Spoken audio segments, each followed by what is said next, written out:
Hello readers, welcome back to Reads with Rune B, and as it is Friday, we once again find ourselves in the Enchanted Forest, and that means it's time for a fairy tale. So, with that being said, I will hand you over to our resident storyteller and master bard, Mr. Andy B. Enjoy! Hello everyone, welcome back to the Enchanted Forest. It's a pleasure to see you again. Today I'm going to be reading you the story of the 3 snake leaves. I'm not sure what a snake leaf is, but I'm sure we'll find out together. Now then, are you all sitting comfortably? Then I'll begin.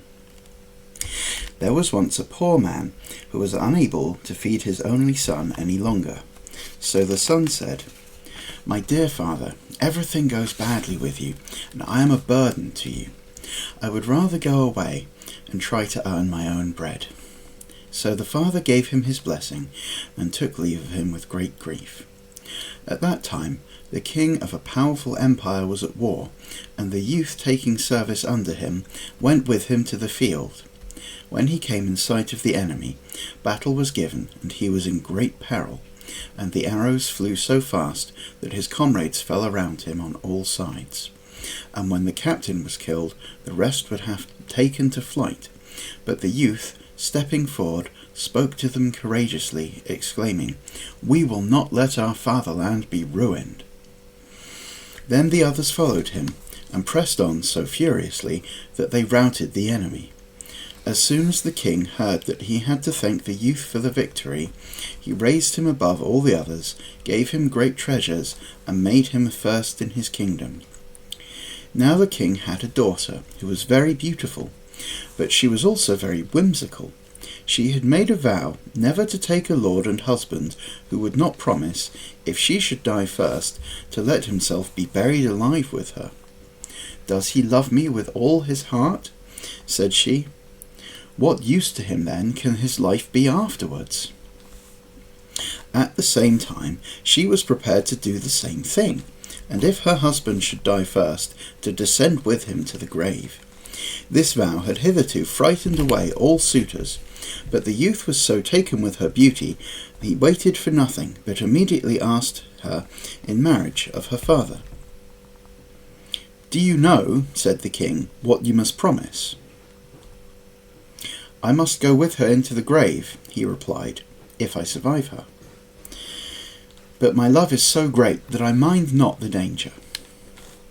Then the king consented, and the wedding was celebrated with great splendour. Excuse me a moment. Thank you. For a long time they lived happily, and consented with one another, until it happened that the young queen fell grievously sick, so that no physician could cure her. When she died, the young prince remembered his forced promise, and shuddered at the thought of laying himself alive in the grave. But there was no escape, for the king had set watchers at the doors, and it was not possible to avoid his fate. When the day came that the body should be laid in the royal vault, he was led away with it, and the door locked and closed behind him. Near the table stood a coffin, having upon it 4 lights, 4 loaves of bread, and 4 bottles of wine. As soon as this supply came to an end, he must die of hunger. Full of bitterness and sorrow, he sat down, eating each day but a morsel of bread, and taking but 1 draught of wine. Every day he saw death approaching nearer and nearer. Whilst he sat gazing before him, he saw a snake creeping out of the corner of the vault, which approached the dead body. Thinking that it came to feed on the body, he drew his sword, and exclaiming, "So long as I live, you shall not touch her," he cut it in 3 pieces. After a while, another snake crawled out of the corner, but when it saw the other lying dead, it went back, and returned soon with 3 green leaves in its mouth. Then it took the 3 pieces of the snake, and laying them together so as to join, it put 1 leaf on each wound. As soon as the divided parts were joined, the snake moved and was alive again, and both snakes hastened away together. The leaves remained laying on the ground, and the unfortunate man, who had seen all, bethought himself whether the miraculous power of the leaves, which had restored a snake to life, might not help him. So he picked up the leaves, and laid one on the mouth of the corpse of his wife, and the other 2 on her eyes. And he had scarcely done so when the blood circulated again in her veins, and mounting into the pale countenance, flushed it with colour. Then she drew her breath, opened her eyes, and said, "Ah, where am I?" "You are with me, dear wife," he replied, and told her how everything had happened, and how he had brought her to life. Then he helped her to some wine and bread, and when her strength had returned, she raised herself up, and they went to the door, and knocked and shouted so loudly that the watchers heard them and told the king. The king came down himself and opened the door, and there found them both alive and well, and rejoiced with them that their trouble had passed away. But the young prince took away the 3 snake leaves and gave them to his servant, saying, "Preserve them carefully for me. Carry them with you at all times. Who knows in what necessity you may help us?"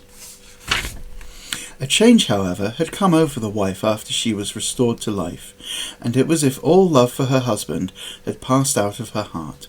And when, some little time after, he wished to make a voyage over the sea to his old father, and they had gone on board the ship, she forgot the great love and fidelity which he had shown, and through which he had saved her life, and disclosed a wicked plan to the captain. When the young prince lay asleep, she called up the captain, and taking the sleeper by the head, while he carried the feet, they threw the prince into the sea. As soon as the evil deed was done, she said to the captain, "Now let us return home, and say that he has died on the voyage. I will so praise and commend you to my father, that he shall give you to me in marriage, and you shall sit as his heir." But the faithful servant, who had seen all unremarked, let loose a little boat from the ship, and getting in it himself, rowed after his master, and let the betrayers sail away. He fished the dead body up again, and by the help of the 3 snake leaves, which he carried with him, he brought it happily to life again. Then they both rowed away with all their strength day and night. Their little boat glided on so fast that they arrived before the others at the old king's palace. He marvelled to see them return alone, and asked what had happened. When he heard of the wickedness of his daughter, he said, "I can scarcely believe that she has done such evil. But the truth will soon come to light." Then he bade them both go into a secret chamber and keep themselves private from everybody. Soon afterwards the great vessel came sailing up, and the godless wife appeared before her father with a sorrowful countenance. "Why are you returned alone?" he asked. "Where is your husband?" "Alas, dear father," she replied, "I return home with great grief, for my husband was suddenly taken ill during the voyage and died. And if the good captain had not given me his assistance, it would have gone terribly with me. He was present at my husband's death and can tell you all about it." The king said, "I will bring the dead to life." And opening the chamber, he bade the prince and his servant both to come forth. As soon as the wife perceived her husband, she was struck as if by lightning, and falling on her knees, she begged his pardon.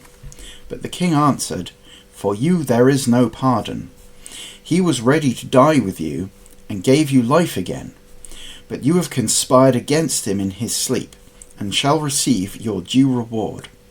Then she was put with her companion in crime on board a ship, which was pierced with holes, and drawn out into the sea, and they soon sank beneath the waves. The end.